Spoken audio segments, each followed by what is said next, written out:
Ladies and gentlemen, we have a very special guest on the show today. We have Dr. Francis Boyle from the University of Illinois School of Law. The reason we have Dr. Boyle on is he drafted the U.S. domestic policy implementing legislation for the Biological Weapons Convention, known as the Biological Weapons Anti-Terrorism Act of 1989, that was approved unanimously by both houses in the U.S. Congress and signed into law by President George Bush. In a recent interview given to Geopolitics and Empire, he discussed the coronavirus outbreak in Wuhan, China, and the biosafety level 4 labs from which he believes the disease escaped. Dr. Boyle, it's a pleasure to have you on the show. You are a legend in my eyes. How are you doing? I'm doing fine. I'm happy to be here to speak with your audience. Sure.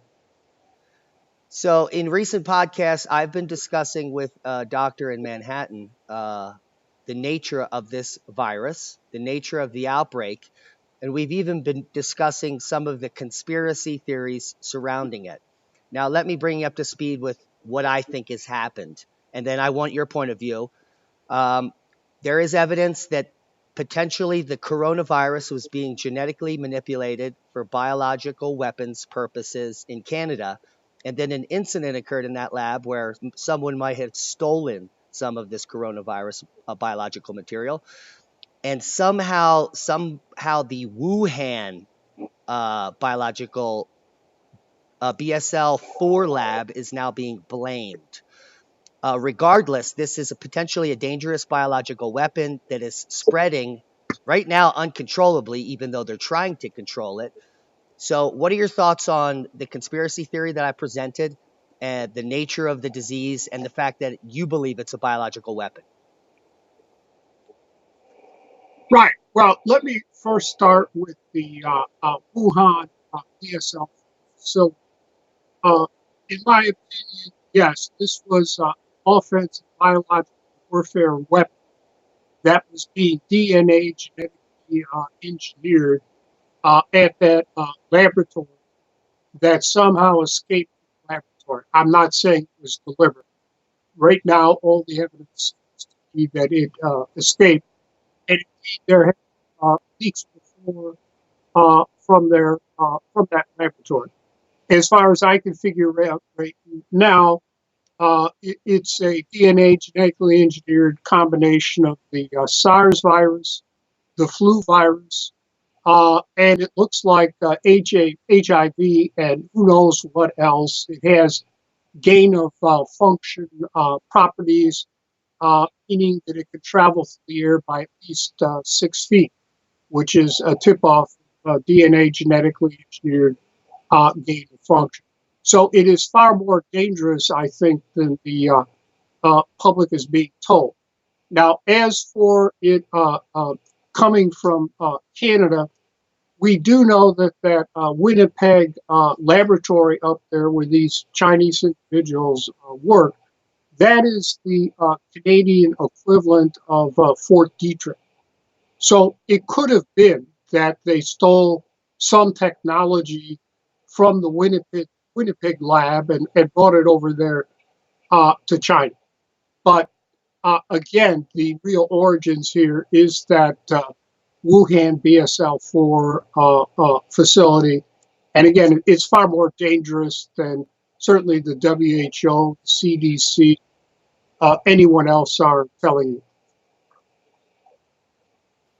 Excellent. Just to be clear for our audience, the definition of gain of function mutation is a mutation that confers new or enhanced activity on a protein, which is very dangerous in a pandemic setting because this virus is highly mutagenic.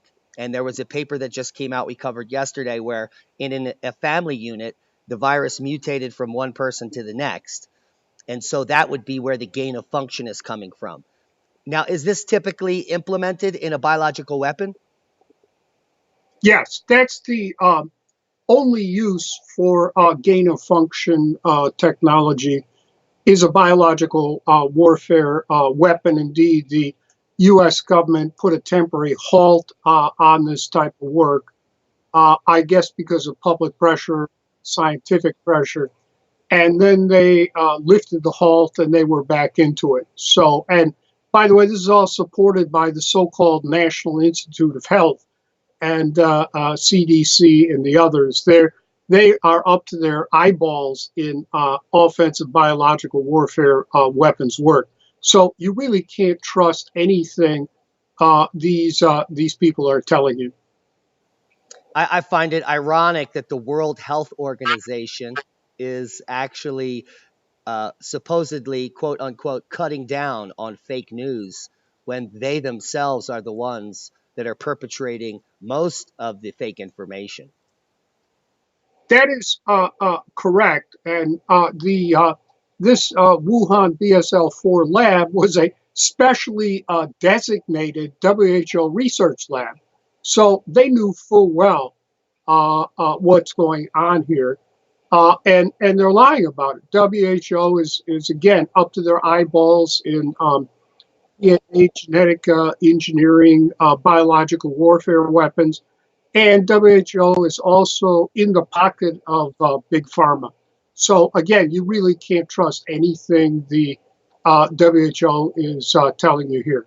That's correct. I think you need to go to outside independent experts, which apparently is what you have done, and that have not been accepting dirty biological warfare money from the United States government. Right now, when I crunched the numbers back in 2015, there are at least 13,000 so-called life scientists who were working on research, development, testing of offensive biological weapons and feeding off the trough here.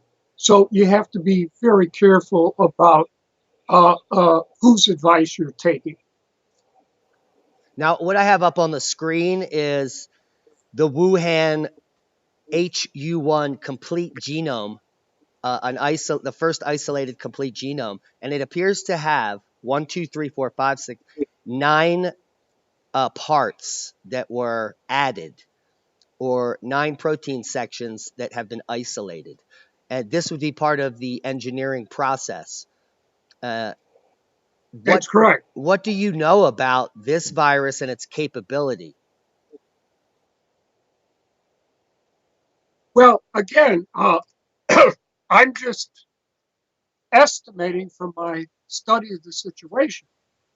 But right now it has a lethality rate of 15% killed. It has an infectivity rate of 83% people exposed. Anyone, it because of the gain of function, it floats through the air. It travels through the air. For example, SARS did not have that. Its radius was about 3 feet from someone issuing it. This is at least 6 feet, and that's typical of where of a gain of function. And as also, it could be sort of boosting off the immune systems of that people already have, which might be one of the reasons that so far children haven't come down with it. That they might not have the same type of uh, uh, uh, vaccines and the rest of us that older people have, and accelerates the virulence. So that is what we are looking at right now. SARS is pretty bad, but this is SARS to the 10th degree, as far as I can see. So, confirmed this morning, a newborn baby was diagnosed with coronavirus just 11 hours after they were born, and so we now have that evidence. Um, and the current She got stats, from her, as go ahead, she got from her mother. I don't know. Yes, yeah, the that's current the first child case I'm aware of. Yeah, me too. And so that happened this morning. And the current stats are 25,000 confirmed cases with a global infection rate that has increased from 3,200 per day yesterday to now over 4,000 per day. With Well, now 500 dead. before you you have to be very careful about these stats. Most of them are coming out of China, and China's been lying from the very get-go on this. So you can't believe any stats coming out of China between you and me. It could be far worse than anything China is reporting. The first case here was December 1, and that was not at this so-called fish market. That person hadn't been there. So China has known that they had a leak over there, at least as of December 1. And the first human to human transmission was December 15. So my guess is with a 14-day incubation period, you're dealing with an accident that occurred mid-November, and China's been lying about it all up and down from then until at least the end of December when they say they reported it to the WHO. So I would jack up any figures coming out of China, and I certainly wouldn't rely on them between you and me. So we really have no idea what's really going on over there in China. The censorship is so astounding. We just don't know. So be very careful. I mean, you can use those figures as a baseline, but I don't trust anything coming out of China. Yeah, I agree with you there, and so do our listeners.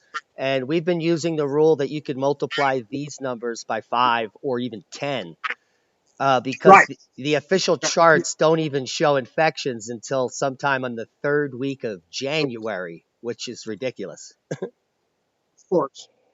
And the WHO, as you know, Tedros went over there and he, complimented Chairman G's there for doing such a great job. Well, that just proves my point. And they're in there shaking hands and yucking it up. It's preposterous. They're in this together. So you can't believe the WHO. You can't believe China. I think people are going to have to go to alternative sources of information, credible people who are independent of the United States government, let alone China, and seek out their opinions and inform themselves. Which is one of the reasons I'm giving you this interview. Oh, excellent, and we appreciate it. What are your thoughts because of your expertise in biological weapons and warfare, of potentially this being some type of inside job to overthrow Xi Jinping? I uh, I have considered uh, alternative sources, theories here of what is going on before I reach that conclusion. But my conclusion. But given the history of previous leaks out of that BSL-4 facility of SARS, at least two previous leaks, I believe this was an accident. But I do want to stress that this could severely shake the Xi regime and the entire communist system in China. I'm not here to bash them or criticize them. Under international law, they're entitled to have whatever system they want over there. But I did study Chinese civilization with my teacher, world history, at the University of Chicago, the late, great William Hardy McNeil, who was a rival to Toynbee. And he wrote a very famous book from a scholarly perspective. There's been a lot of knockoffs by popular writers, Plagues and People, where he points out the history of plagues, that this has led to the overthrow of regimes, the dissolution of states, and even empires. And of course, the Black Death set back Western civilization by centuries. So that is a potential here. But right now, I don't see any evidence that this was delivered. I'm keeping my mind open. I'm looking. I have all sorts of people sending me information. I review it the best I can. But so far, I believe this was an accidental but predictable leak. out of that BSL-4 facility. Yes. Excellent. We appreciate your opinion. Now let's go to in a different direction. So, if this was an accidental leak because they have a leaky lab there in Wuhan that seems to leak SARS and other things that come from bats, uh, what's to say that the globalists can't glom onto this accident for some type of world control? And we've uncovered something that was implemented a year ago called the Pandemic Supply Chain Network, which would basically be an instantaneous implementation of globalism if the Pandemic Supply Chain Network was rolled out. Well, I don't know. I'm going to have to go here in a minute. And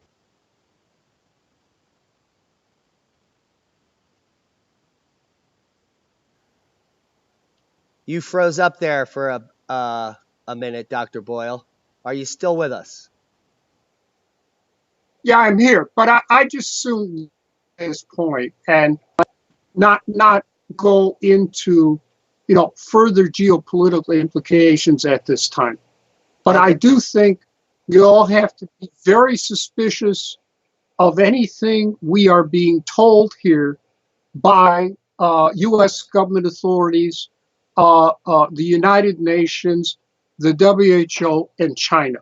I think people are going to have to go out to alternative sources and inform themselves by reputable, independent experts. And I really think we have to bring this thing under control. But thank you very much for the interview. Thank you, Dr. Boyle. And for those of you that are watching, Dr. Boyle is a prolific author. You can check out his books on Amazon. His most recent title, Biowarfare and Terrorism, is available on Kindle. Dr. Boyle, it's a pleasure, and thank you for coming on the show. Thank you, and please try to get the word out over the internet and otherwise, so people can inform themselves and make their own decisions. Personally, I don't think that President Trump is being given proper scientific advice about how dangerous this is, because all the advisors behind him on this have been up to their eyeballs in this type of stuff. So please take care of yourselves. Thank you. You too. Be safe.